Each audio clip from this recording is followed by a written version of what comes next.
आपसे पूछता हूँ, जहेज क्या चीज है? अल्लाह अकबर। आज दर्द भरी बातें करते हो, मुसलमानों की बेटियां किसी और का हाथ पकड़ रही है। वजह क्या है? वजह सिर्फ ये नहीं कि अल्लाह अकबर जालिम का जुल्म उरूज पर है, बल्कि उनसे पहले हमारी बेजा रसूमात ने गला घोंट दिया है। बड़ी माजरत के साथ जब आप भिखारी बन जाएंगे और आप शादी करने की बजाय भीख मांगने और डकैती करने निकलेंगे जहेज के नाम पर, तो गरीबों की बच्चियां 30-30, 35-35 साल की उम्र लेकर जब घरों में बैठेगी तो फिर क्या उनके कदम गलती की तरफ नहीं उठेंगे?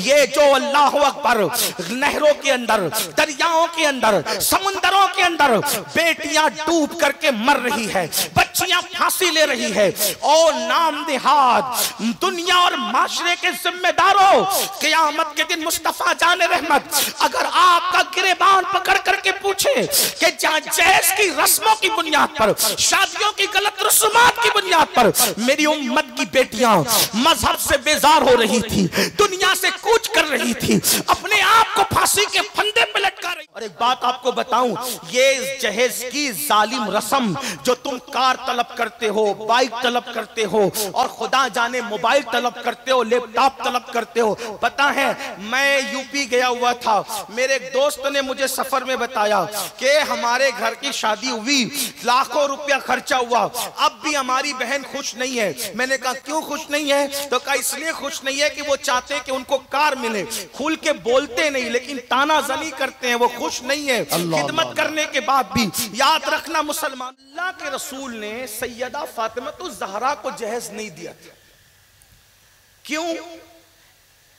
वो हुजूर अलैहिस्सलाम ने एक तोहफा और गिफ्ट दिया था मौला अली को। किसको दिया था? तवज्जो करना, किसको दिया था? सैयदा को, बेटी को नहीं दिया, शहजादी को। किसको दिया? दामाद को भी नहीं दिया।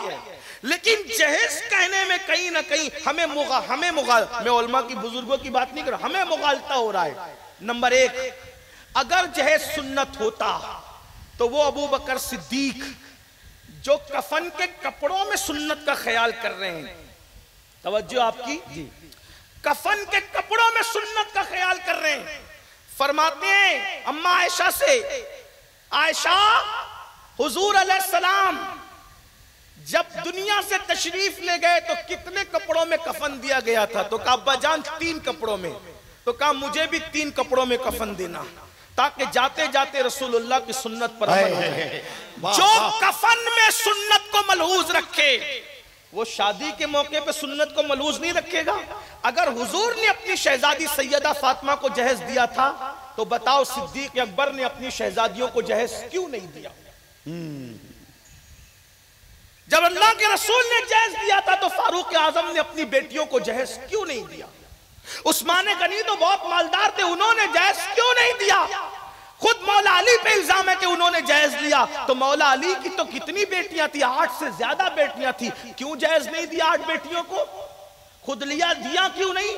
इसका मतलब यह है 14वीं सदी में जो आप खींच तान करके जहेज लाए हो वो सुन्नत नहीं। आप कहेंगे फिर अमीनुल कादरी क्या है? तो मैं कोई मुनाजिर आदमी नहीं, मुहक्किक नहीं, इस्लाह की गर्ज से एक बात कह रहा हूं, समझ में आए तो लेना वरना छोड़ना, मेरे खिलाफ ताने बाने मत बुनना, और अगर बुनो भी तो मुझे उसकी कोई परवाह नहीं है। रोजाना मेरे साथ ऐसा होता रहता है।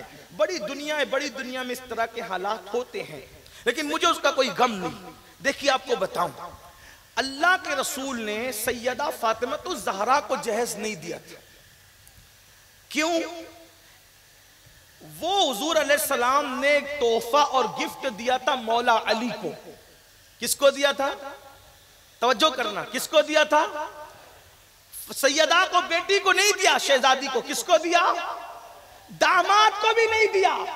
ये बात खास, दामाद को नहीं दिया, भाई को दिया। तवज्जो करें, यही है उसकी नजाकत। अगर दामाद को देते तो फिर आप खड़े होते कि मैं भी तो दामाद हूं, मुझे भी चाहिए। रसूलुल्लाह ने दिया तो मुझे भी चाहिए। हुजूर ने दामाद को नहीं दिया, अपने छोटे भाई को दिया, क्योंकि मौला अली दामाद बनने से पहले रसूलुल्लाह के छोटे भाई हैं।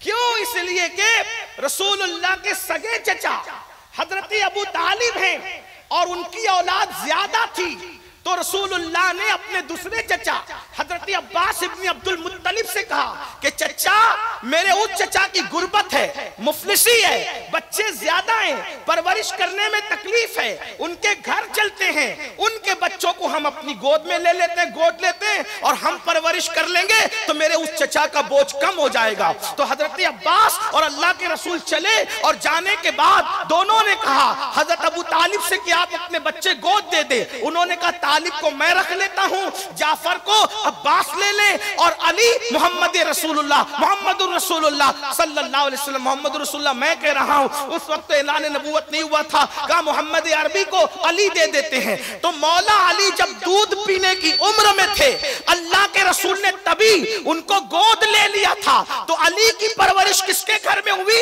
रसूलुल्लाह के घर में। आका ने परवरिश की, आका ने उंगली पकड़ के चलना सिखाया, आका ने बोलना सिखाया, आका ने जवान किया। तो रसूलुल्लाह ने अली की परवरिश की बफर्ज़े मुहाल।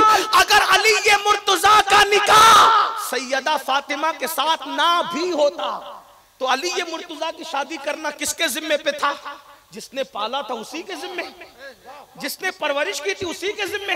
अब मौला अली का खुद का घर तो था नहीं, तो रसूलुल्लाह घर की जिम्मेदारी किसने निभानी थी?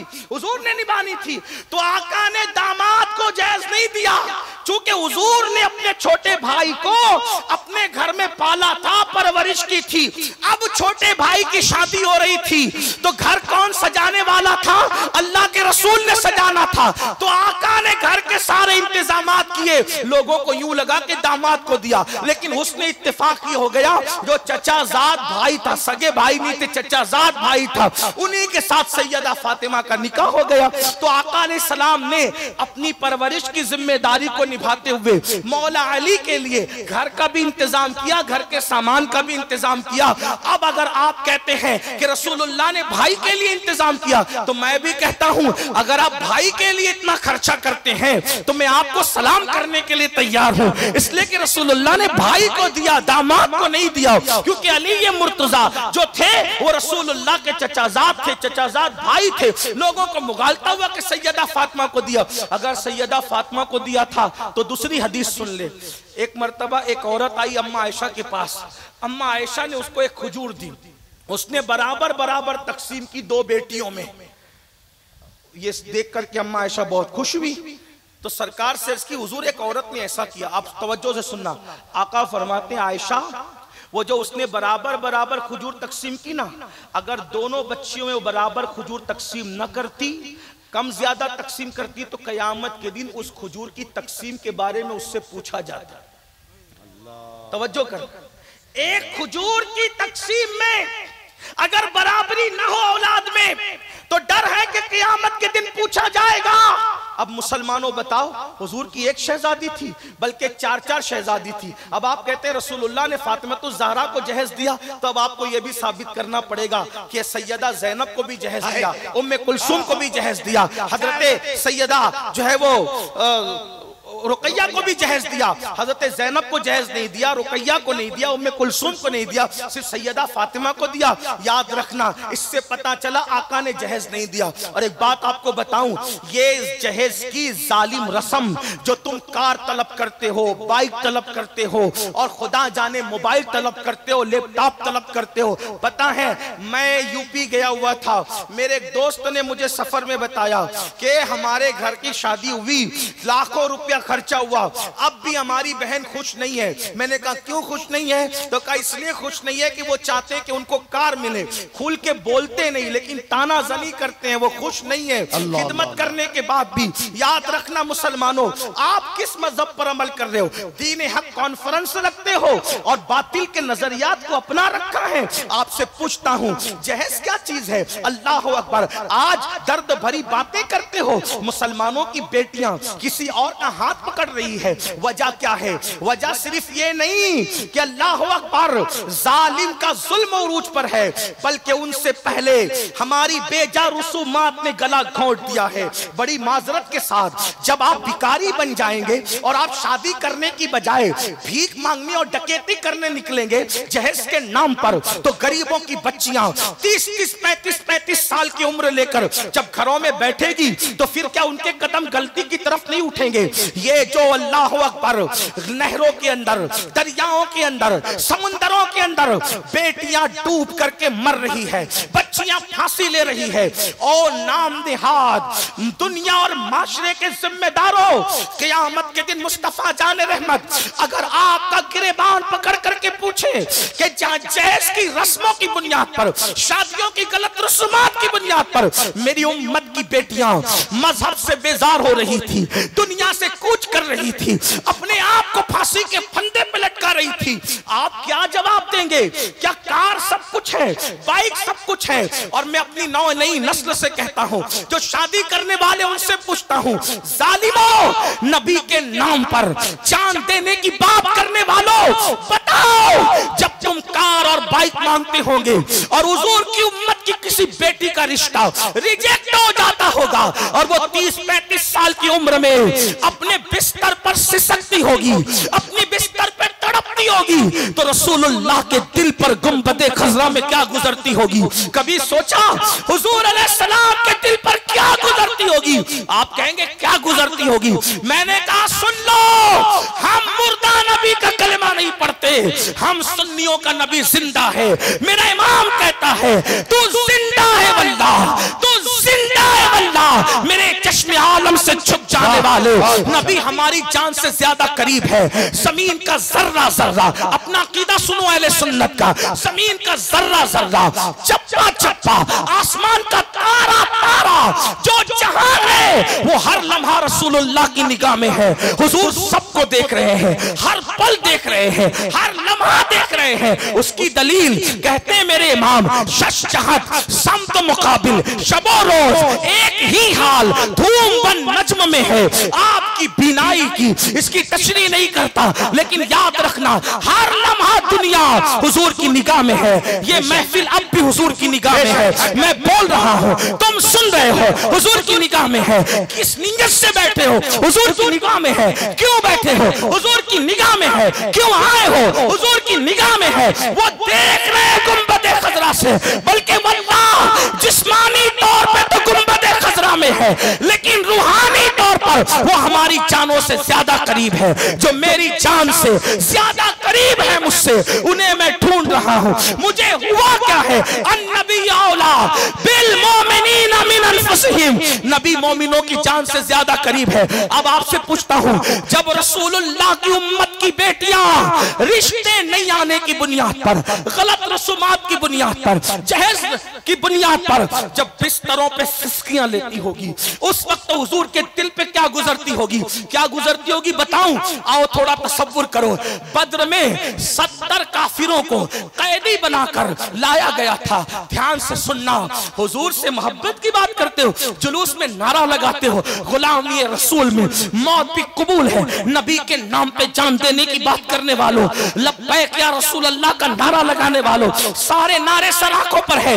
लेकिन सुन लो, कारें मांगते हो, बाइक मांगते हो, रात शादी को महंगी कर दिया, गरीबों की बच्चियों की आबरू के जनाजे उठ रहे हैं, बच्चियां सिसकियां ले रही है। आओ गरीबों की बच्चियों का ख्याल न करते हुए कम से कम अपने नबी का ख्याल तो करो, जाने ईमान का ख्याल तो करो, रूह कायनात का ख्याल तो करो। मुस्तफा जाने रहमत जिनका एहसान हमारे बाल बाल पर है, हमारी सांस सांस पर है, वो रसूल की शान देखो।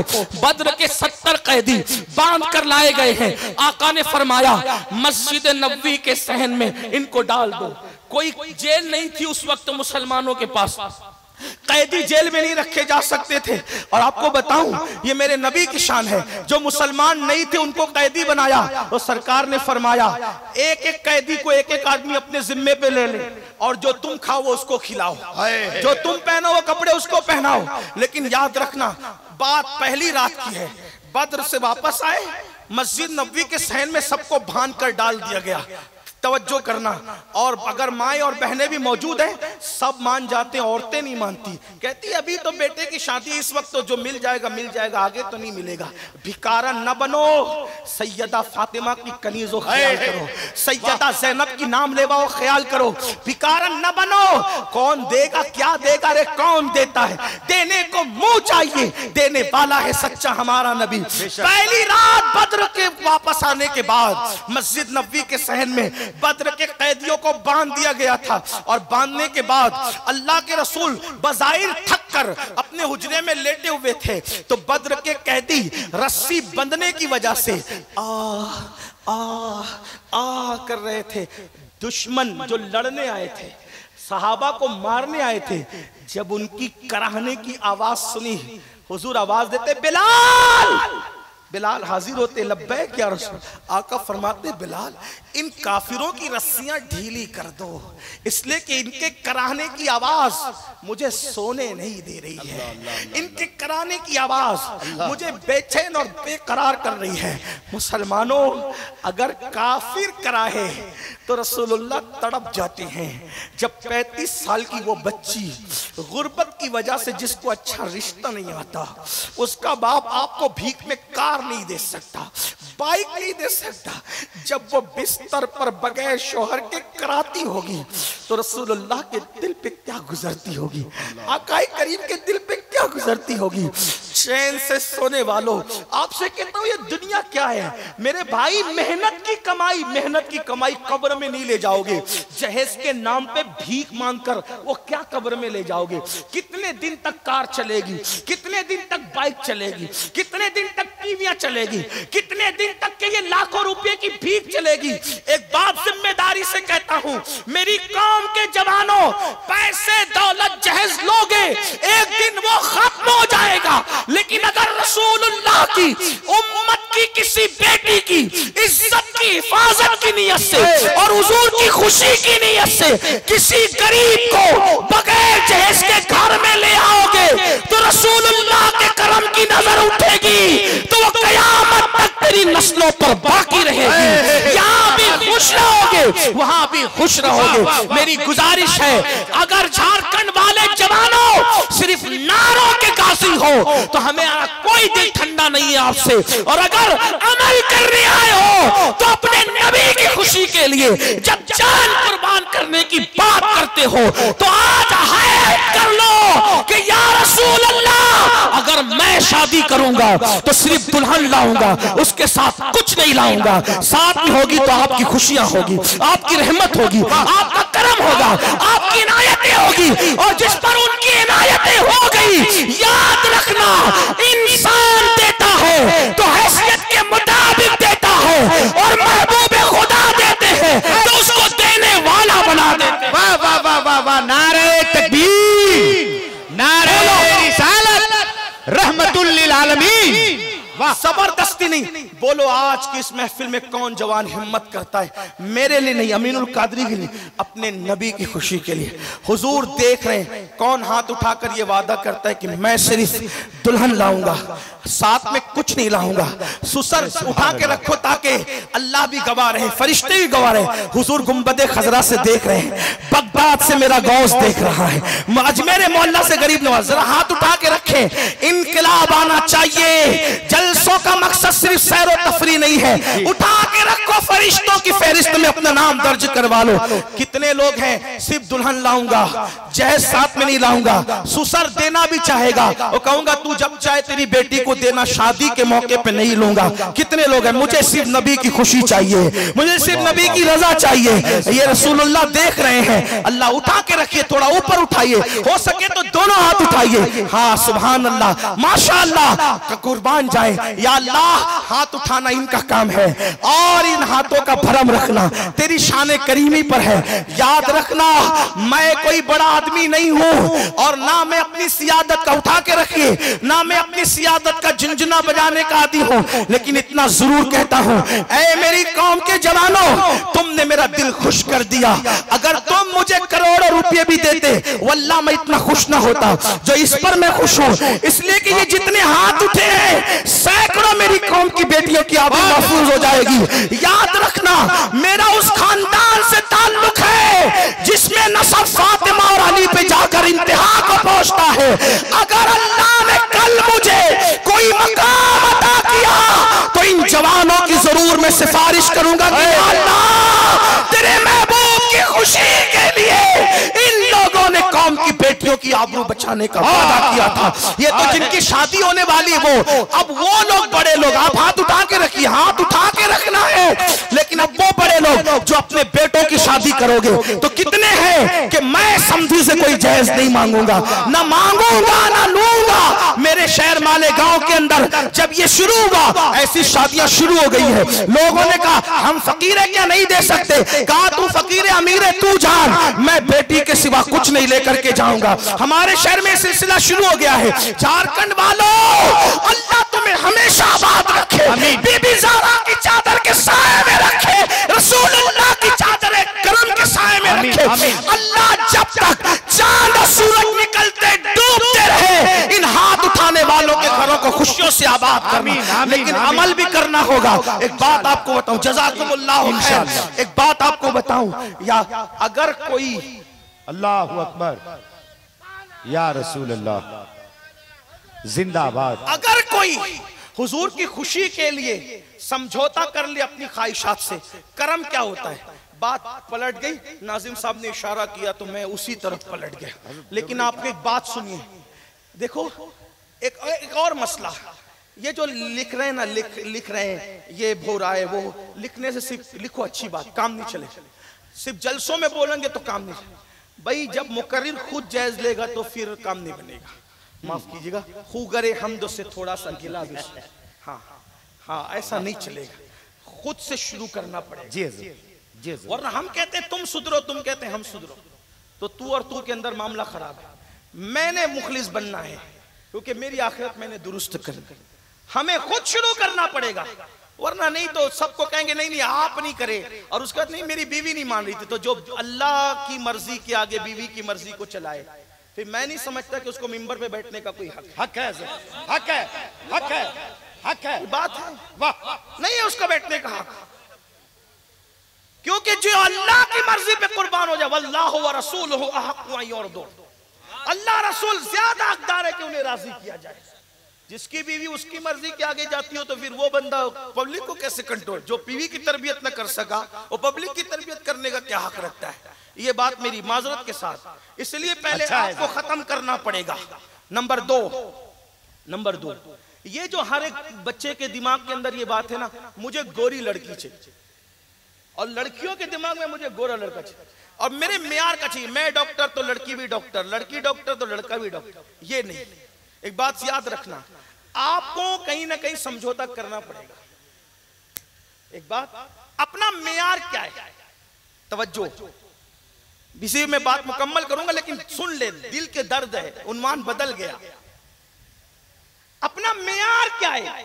डॉक्टर, टीचर, इंजीनियर, ये सब अपनी जगह इज्जत वाले हैं।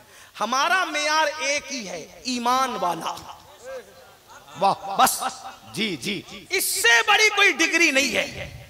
डॉक्टर की डिग्री, टीचर की डिग्री, इंजीनियर की डिग्री, मास्टर की डिग्री, पायलट की डिग्री, लॉयर की डिग्री, बैरिस्टर की डिग्री सब कब्र के बाहर रहेगी।